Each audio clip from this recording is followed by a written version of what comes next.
It's Ivy Slater, and you're listening to Her Success Story podcast, a show where gutsy businesswomen share their success journey.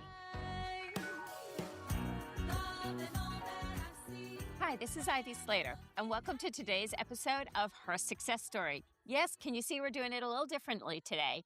And this is a different time. This is the time of year that we highlight our nonprofits of the world.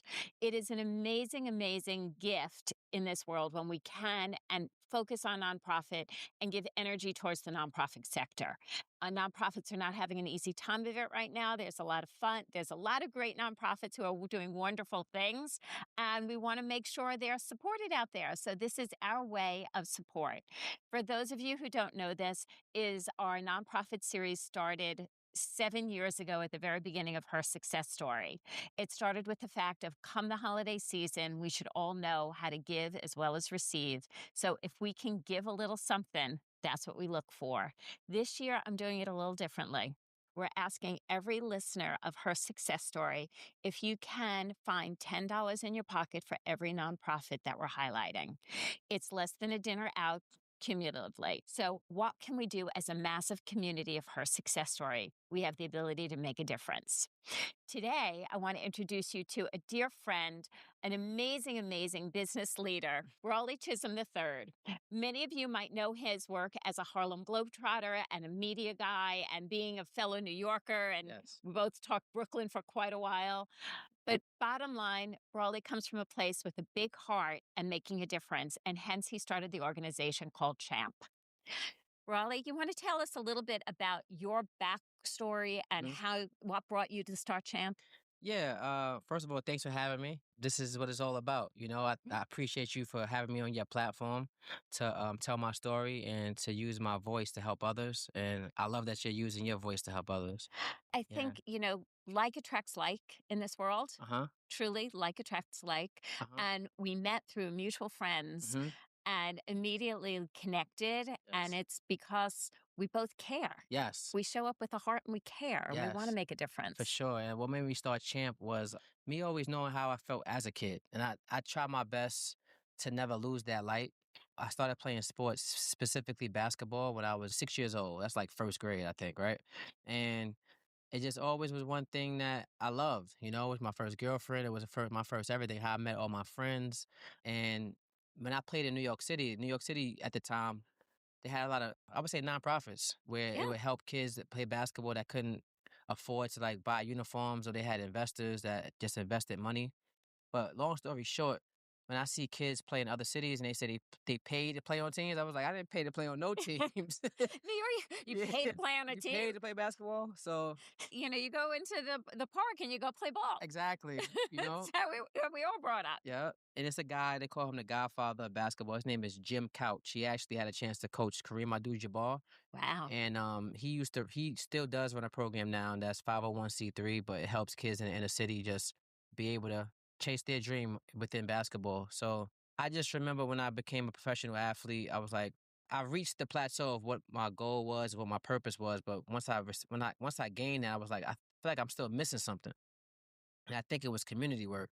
So I just tried it one day. I collaborated with my best friend. I went to college with Jared Jones. Right. We put the ideas together, and CHAMP came to life. And anybody listening, I would just say, no matter what the venture is, just start it.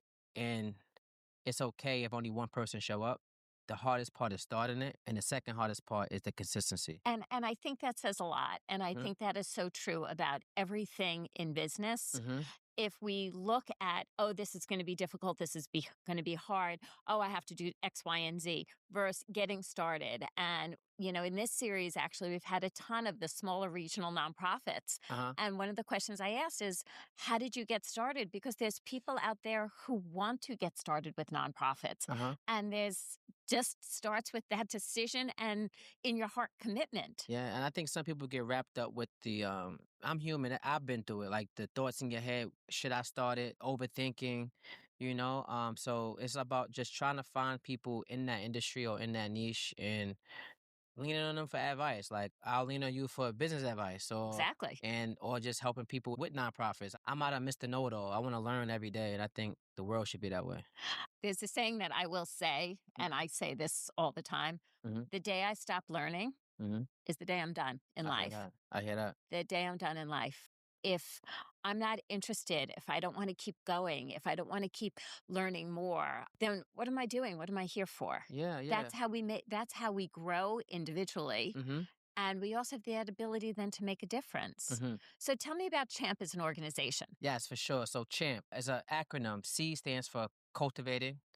H stands for humanity, Like it. the M stands for manifesting, and the P stands for purpose. So, cultivating and manifesting purpose.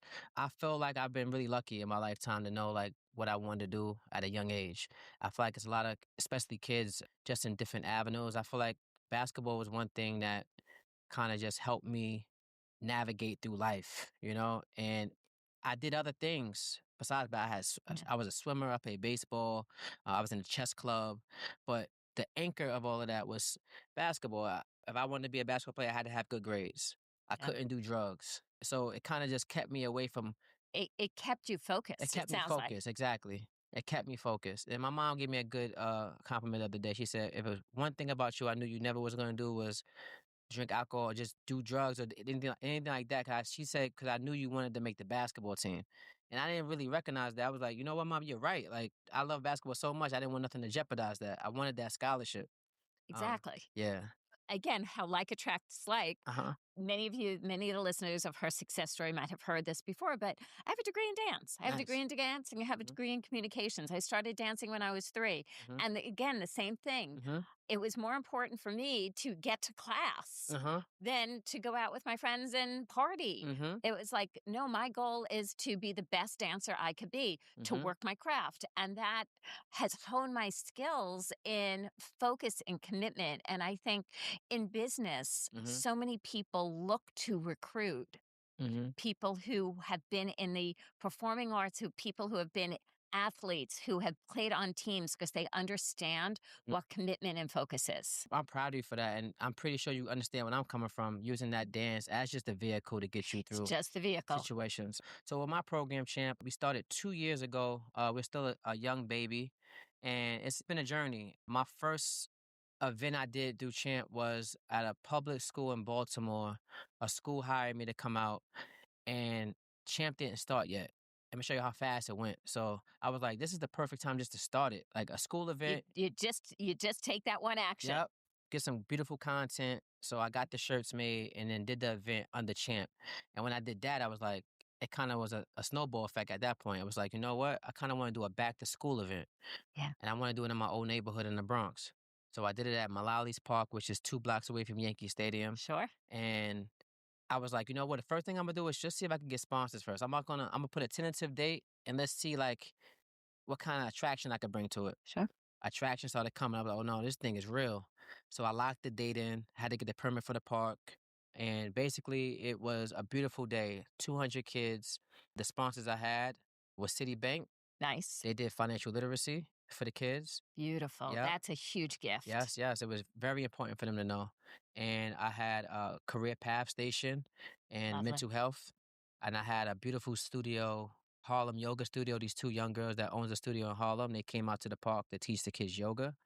Love it. And Talk my language there. I love thank some you. yoga. Thank you. I had a fitness station Right? and I had to have some basketball. So I had a shooting station and a dribbling station. Right. So with all of these stations, the kids rotate every 45 minutes.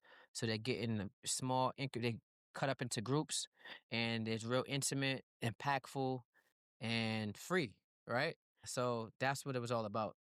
Let's talk about the impact on the community. When you Hmm. bring these programs Hmm. to different communities, Baltimore, the Bronx, and now we're starting with places with bees, but there's a lot of places with Yeah. bees.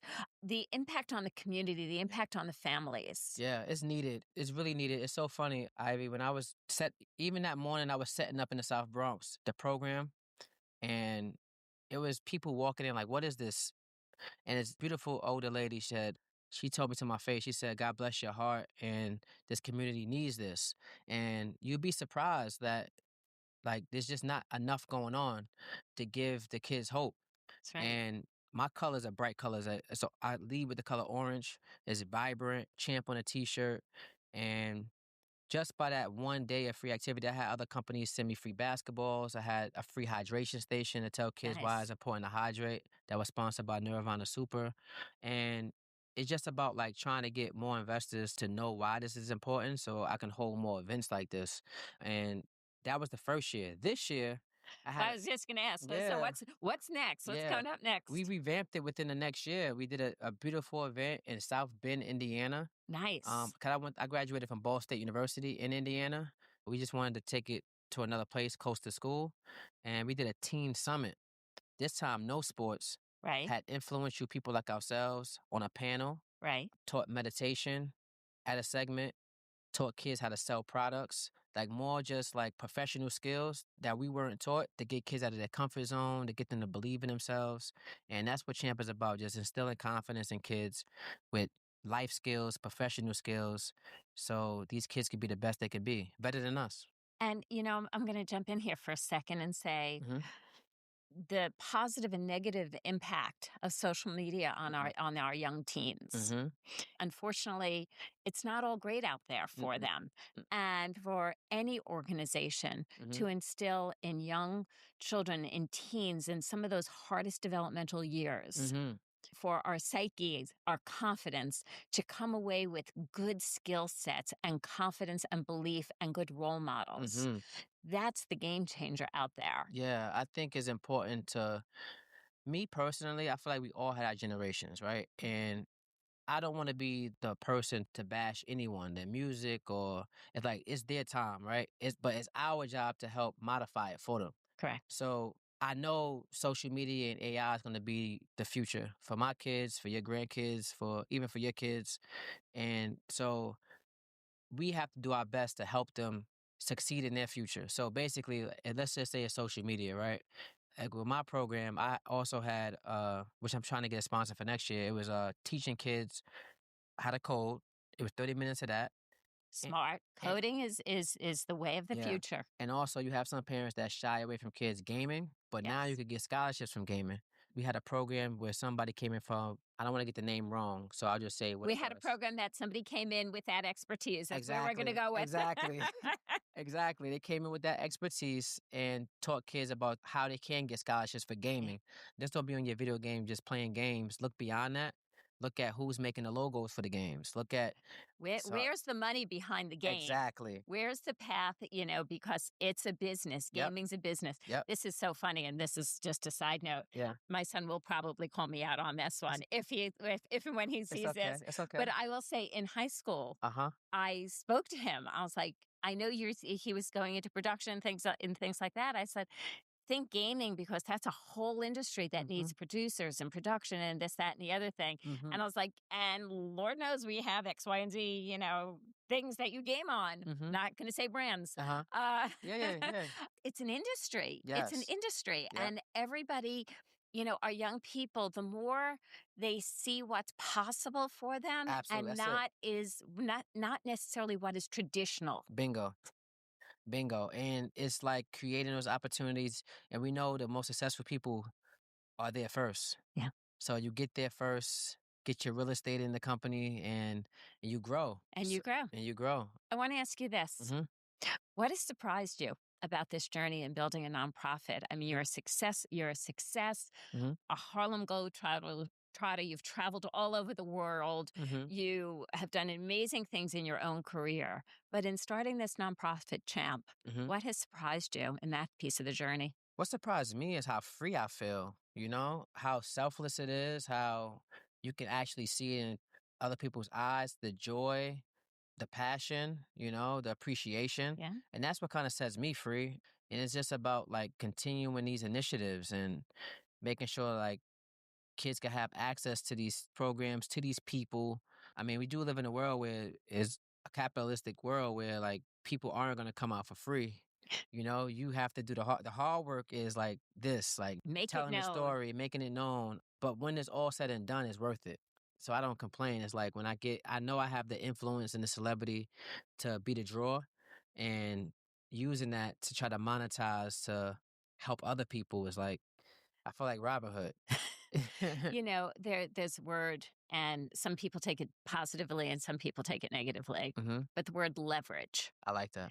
And I think leveraging our talents, our skills, our networks, and building something that does good Hmm. for community and gives back and builds community is just what is needed. There's way too many young people and you walk around New York, and I know you do as well, and they walk around like this. You Hmm. can't see them for Walking down the beings, street like right? Right? They're all focused on the phone, that. but to take it a little bit away from the technology and to Hmm. people to be with people Hmm. and gain skill sets. Brawley, thank you for starting this. Thank you for the work you're doing. Thank you. And thank you for your platform. Thank you for being a selfish person as yourself. And I'm honored to be here anytime. Listeners, this is what we say at this point of her success story. I'll always say, take a deep breath in. It really feels good. And it helps us really take in what we're listening to, where we are in the day. And then take that and identify one aha or takeaway from the conversation Brawley and I just had. What is one thing? Jot it down. It doesn't matter if it's on paper, if it's on your phone. There's no judgment here, but jot it down. And here's the key. Make a decision and take an action based on that. You show up every week for her success story, and every week you take away an action. I promise you will be motion forward, whether it be your life, your career, your businesses. And that's what this is about.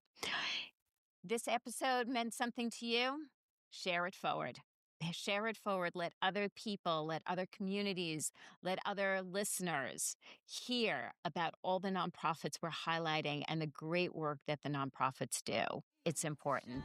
And thanks for Dan for joining us today.